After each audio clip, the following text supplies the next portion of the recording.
Abra comigo a sua Bíblia em Malaquias, no capítulo 1. Nós vamos começar a falar hoje um pouco sobre paternidade.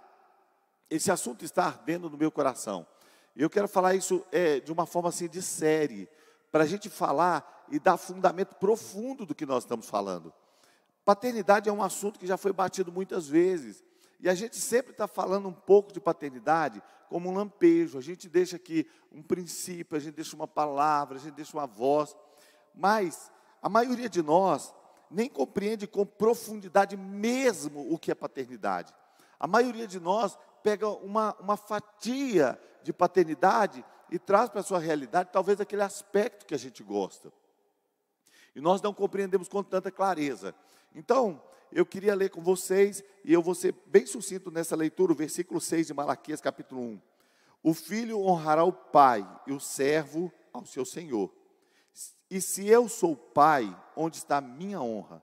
E se eu sou senhor, onde está o meu temor? Diz o Senhor dos exércitos, a vós, ó sacerdotes, é para mim e para você, nação sacerdotal, que desprezais o meu nome, dizeis, em que desprezamos o teu nome? Ofereceis sobre o meu altar o pão imundo, e dizeis, em que te havemos profanado? Nisto que dizeis, a mesa do Senhor é desprezível. Porque quando trazeis o animal cego para sacrificardes, não faz mal, e quando ofereceis o coxo ou o enfermo, não faz mal, ora, apresenta-o ao teu príncipe. Terá ele agrado em ti, ou aceitará ele a tua pessoa? Diz o Senhor dos exércitos. É a tua palavra, Senhor, que ela fale ao nosso coração, para a tua glória e para o teu louvor, em nome de Jesus. Amém. Bom, como eu ia dizendo, nós precisamos ganhar fundamentos em paternidade. Nós precisamos ganhar, porque a vida cristã, ela vai ter o seu princípio neste fundamento muito específico de paternidade espiritual. E eu queria que você compreendesse que há um plano de Deus nessa área. A compreensão disso faz toda a diferença. Eu tenho trazido para vocês muitas coisas que o Senhor tem me falado. Eu confesso, irmãos, que algumas dessas coisas eu nunca ouvi de ninguém e nem li em livros. O que eu vou te falar agora, eu já falei outras vezes. Você pode se acostumar porque eu já falei, mas o Senhor falou comigo. Quando o Senhor Jesus, Ele vem na terra encarnado, e nós sabemos que Deus tinha criado o homem, e o propósito do homem, ele estava num plano completamente diferente. Não havia como parte do plano de Deus salvação. Não havia como parte do plano de Deus pregação do Evangelho. Não havia. Por quê? Porque se Deus quisesse que o homem fosse salvo, Ele teria que criar o homem perdido. O homem estava salvo. O homem foi criado salvo. Agora, depois que o homem caiu, então Deus, Ele começa um projeto novo. Ele começa um plano novo. E assim como Ele falou com Moisés, Moisés, eu vou fazer um povo novo a partir de você. Ele vai fazer um povo novo a partir de Jesus. O plano de redenção passa por uma nova criação. O plano de redenção completa passa por novos céus e nova terra. Mas o plano de redenção passa por um novo criar, um novo gerar. Agora, o que foi que Deus usou? Deus usou Jesus. Por quê? Você pega aquela Bíblia em ordem cronológica e ela vai começar, em vez de começar em Gênesis assim, no princípio criou Deus os céus e a terra, diz assim, no princípio era o verbo estava com Deus e o verbo era Deus. Eles procuram colocar uma ordem na Bíblia de como as coisas aconteceram. E antes de criar o céu e a terra, e o sol e a lua, Jesus já está lá. Jesus é o princípio de toda a criação de Deus. Porque nele foram criadas todas as coisas. Isso não é um pensamento meu, isso está escrito na Bíblia. Então, quando tudo havia entrado em caos, Jesus veio para um novo princípio. Ele veio para um recriar. E quando Jesus recriou, Ele criou também um novo propósito. Agora, Jesus ressuscita e Ele vai, de repente Ele está ali num ambiente de ressurreição, e Ele diz assim, é-me dado todo o poder no céu e na terra. Portanto, ide. E aí eu tenho alterado esse versículo que diz, fazei discípulos das nações, batizando em nome do Pai, do Filho e do Espírito Santo. Eu tenho feito uma releitura desse texto dizendo assim, portanto, ide, crescei, multiplicai e enchei a terra de filhos para Deus através de um discipulado profundo. É claro que não está escrito assim, mas a leitura que eu faço é de Jesus gerando outra vez uma nova família. Então nós encontramos dois seres habitando o planeta Terra: o homem espiritual, o ser espiritual, o homem gerado do céu, o homem habitado por Deus e o homem natural. A Bíblia diz isso, também não estou inventando, está escrito em 1 Coríntios, no capítulo 2. Se você ler, está escrito: o homem espiritual discerne bem todas as coisas, o homem natural não discerne coisa alguma. Agora Jesus colocou duas pessoas para habitar aqui, e disse: é direito de toda a humanidade que você viva como homem espiritual. Deus reconciliou consigo o mundo e nos deu o ministério da reconciliação. Bom, Ele recriou o propósito. Ele diz que eu e você agora estamos envolvidos num outro propósito de Deus, que é fazer com que o plano de Deus para a humanidade caída, o plano redentivo de Deus já está fechado. Ele já fez a obra dele. E nós agora precisamos entregar a nossa vida para Jesus. E no final, Ele vai selar toda essa vitória, esmagando Satanás, jogando a morte e o inferno no lago de fogo. E Ele vai selar toda essa vitória. Agora, quando Jesus recriou, Ele também recriou um princípio, que é o princípio de paternidade espiritual.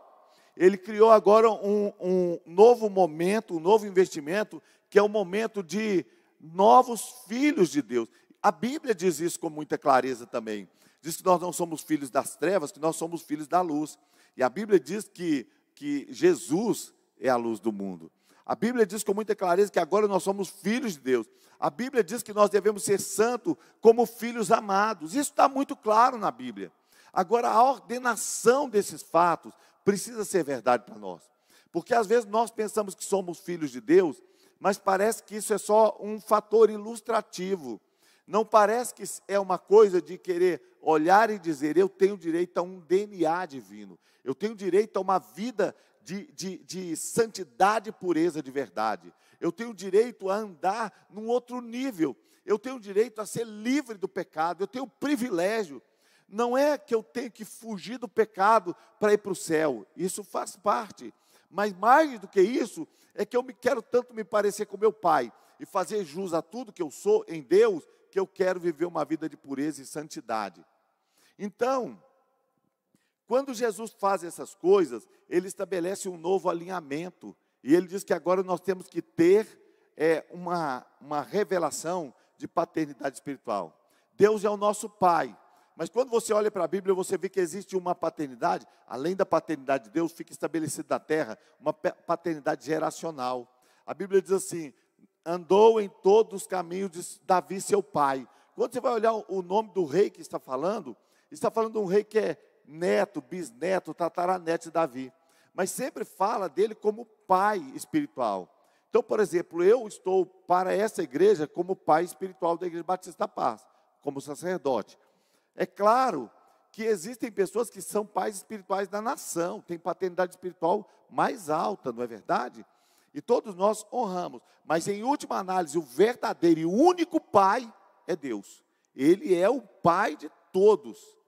Agora, quando nós entendemos por que temos paternidade, nós começamos a perceber que a paternidade, ela não é apenas com o objetivo de criar uma ordem. Ela também é para reintegrar e para gerar uma vida espiritual verdadeira.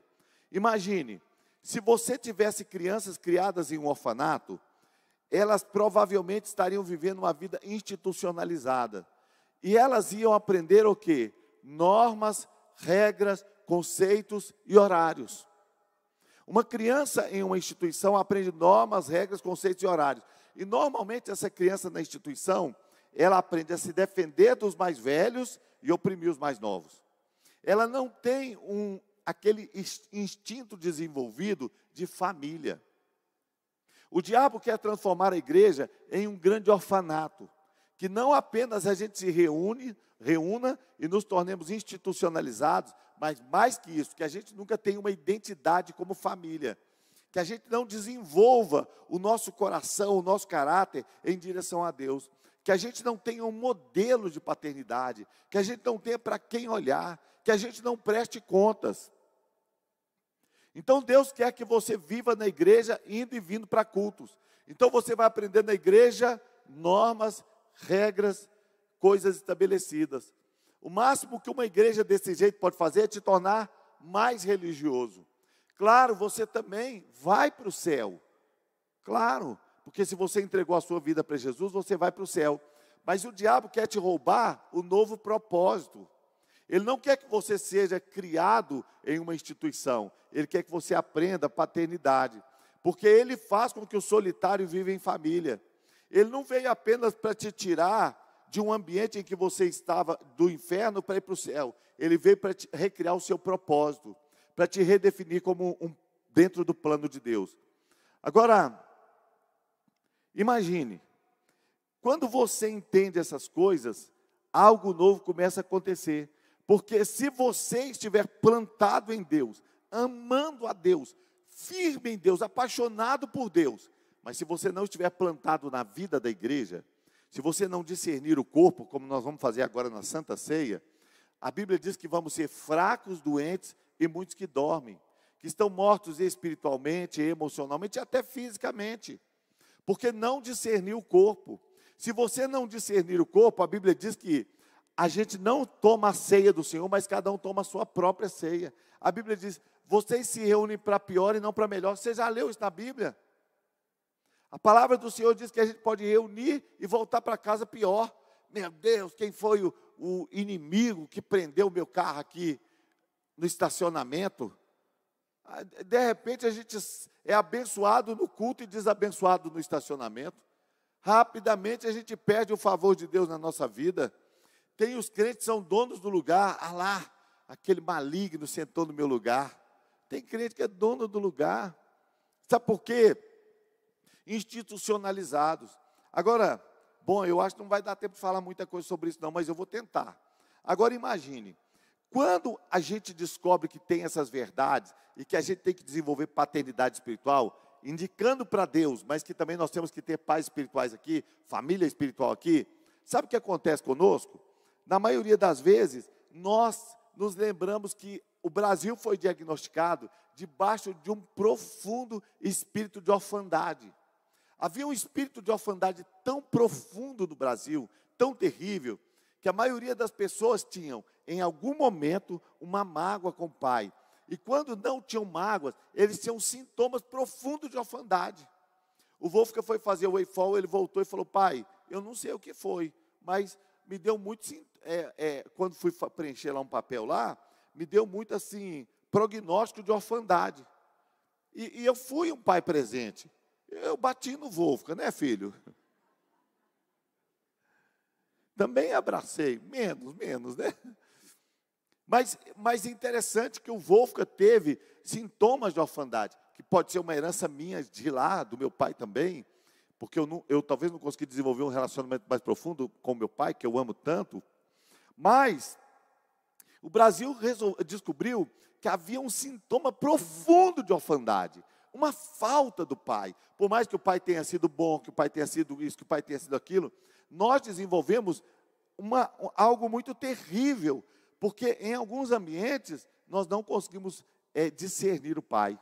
Quando a Bíblia diz assim, ele converterá o coração dos pais aos filhos, dos filhos aos pais, para que eu não fira a terra com maldição, nós sabemos que isso diz respeito ao nosso relacionamento em família, porque paternidade sempre começa em família, mas também tem muito a ver com o coração de filhos em direção a pais espirituais. Porque o pai natural, você nasce na casa dele, e quando você é pequeno, ele te ensina que pode te bater. Sabe como ele te ensina? Primeira coisa que você pega, que você vai insistindo, ele dá um tapa na sua mão e fala, não. Já viu aquelas mães, mães, que o filho dá um tapa no rosto dela, dá 2 tapas na mão dele, ele toma o primeiro susto da vida.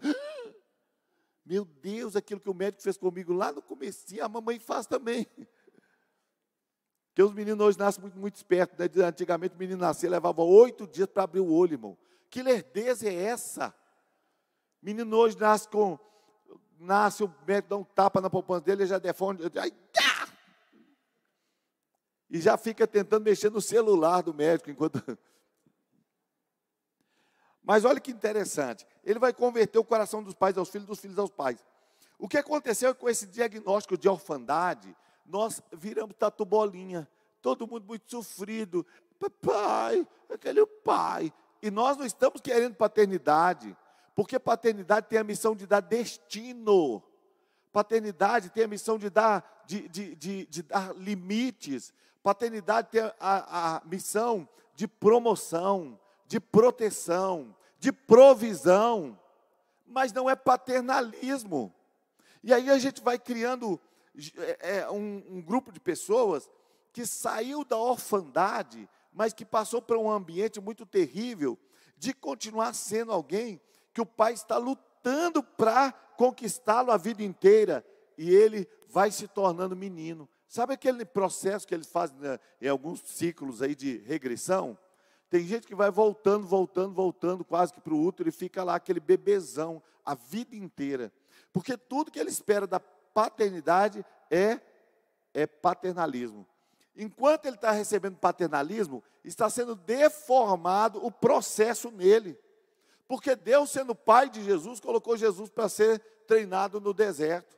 E às vezes a gente fica tratando os nossos filhos, e a maior crise da paternidade é o medo de perder o filho. Você já viu a história do filho pródigo? O pai amou, o pai deu a herança, o pai repartiu, o pai esperou no caminho, mas o pai não teve medo de perder o filho. Hoje nós estamos com um tempo de pais tão carentes, vivendo uma crise, síndrome do imperador. Eu não sei se você já percebeu, diz que nós passamos por um projeto do hiperrealismo, onde a foto é mais bonita do que a realidade. Então a gente tira a foto até acertar na foto e depois posta. Aí a gente abre o Zap e fala, quem é essa pessoa aqui? Quem é? Aí alguém com muita capacidade fala, olha, eu acho que é fulano. Como assim? Como assim? Não, é peso plástica, né? É tanta maquiagem, tanta coisa. E nós estamos vivendo isso para os nossos filhos. Os pais acham os filhos engraçadinhos, acham engraçadinha a pirraça, acham engraçadinha as respostinhas dos filhos, acham engraçadinho. Os pais perderam o lugar de pais, estão deixando os filhos governarem. Então, por quê? Porque um monte de filho doente emocionalmente, doente de carência, doente de crise de orfandade, e que como cura quer um pai que seja doce amor. As pessoas dizem hoje que Deus é amor. Acertaram demais na definição, ela é bíblica. E aí falam, por isso que eu quero viver o meu caso de amor com meu amante. Erraram demais na definição do que é o amor. Definir que Deus é amor, você acertou. Dizer que amor é você viver qualquer prazer, e qualquer romance, e qualquer caso, você errou longe. O amor, ele é o amor que disciplina. Deus corrige o filho que ama. O amor é o amor que trata. A gente não trata os filhos dos outros porque a gente não ama. A pessoa que a gente mais ama é o que a gente mais corrige. E hoje, na igreja, nós estamos gerando uma família doente, de pais que não são pais e de filhos que passam longe de ser filhos, de filhos que vivem feridos com os pais, gente que está vivendo uma crise, uma carência emocional, espiritual. Gente, não tem condição. Vive uma carência constante, continuada, e que não está disposto a fazer o exercício de ser filho, porque paternidade espiritual não é de nascimento, e também não pode ser de imposição, é de revelação. Você pode ser gerado, como Paulo disse, meu verdadeiro filho em que eu gerei nas minhas prisões. Você pode ser gerado no ambiente, você pode ser gerado por uma paternidade espiritual, e ainda assim não reconhecer. Não entender. Paternidade espiritual é o compromisso do filho de enxergar no mundo espiritual e naquele ambiente o que é ser filho. Não é uma imposição. Porque você vê, por exemplo, quando o Davi vence o gigante, eles perguntam, de quem é filho esse moço? Ninguém diz, de um pai desnaturado. que quando ele foi ser ungido por Samuel, esqueceu dele e colocou ele para cuidar de ovelhas. Não, eles disseram, ele é filho de Jessé, o belemita. Todo mundo sabia, ninguém sabia quem era Davi. Ele chega no contexto lá, está todo mundo perdido. Inclusive, se não tiver na ordem errada, Davi já está tocando a harpa para o rei já. Mas ele também não sabe quem ele é não. É tanta gente para cuidar dele. Mas ele pergunta quem é o pai. A identidade começa em saber a quem você honra, quem você respeita, quem é a mão de autoridade. O problema é que não é só filho doente. Filho doente se torna pai doente. Que em vez de ser um pai para dar destino, começa a ser um dominador. Começa a querer governar e dominar a vida dos outros. Se nós equilibrarmos essas coisas e descobrirmos o que é ser pai espiritual e o que é ser filho espiritual, filha espiritual, nós vamos entrar num lugar de saúde para a igreja. Nós já descobrimos o que é ser salvo. Nós estamos aqui porque conhecemos Jesus como nosso Salvador.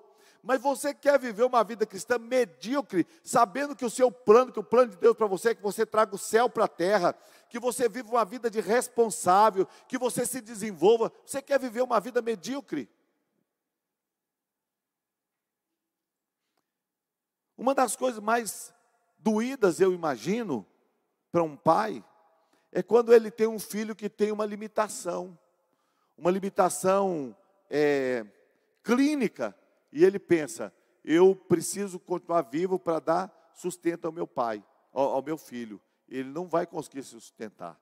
Então, muitas vezes os pais, eu conheço pais que sofrem isso, que eles ficam assim, com medo do futuro, pensando, se eu vier a faltar, quem vai cuidar do meu filho?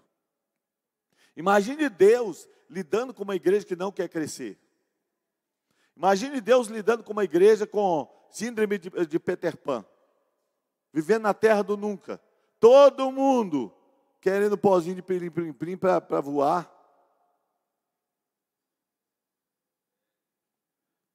Mas Deus quer te tirar desse lugar. E Deus quer ser o seu pai. E Deus quer que você tenha pais espirituais aqui. E Deus quer que você aprenda esse princípio de honra e paternidade. Se você sendo pai, estiver na linha de chegada, esperando para abraçar, você abraça o primeiro lugar ou você guarda o seu abraço para o seu filho?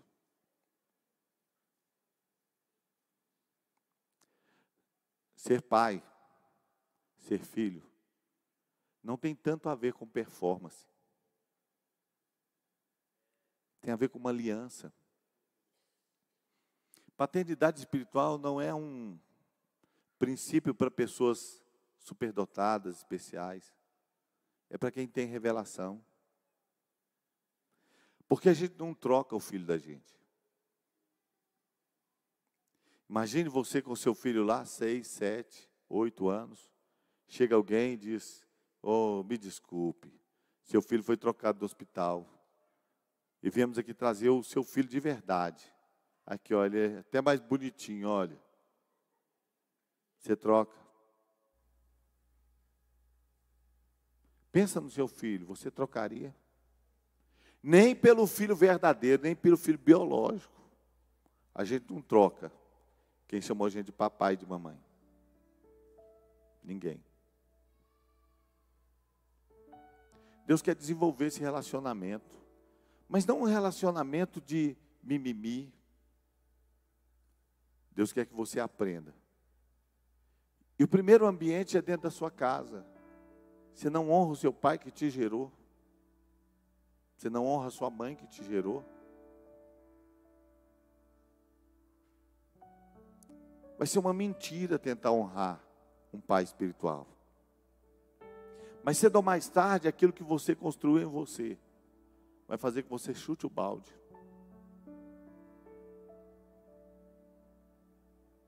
A gente nunca pode eleger um princípio e reclamar dos resultados. A gente não pode semear uma semente e escolher outra colheita. Quem escolhe a semente, escolhe a colheita. Quem escolhe o princípio, escolhe o resultado.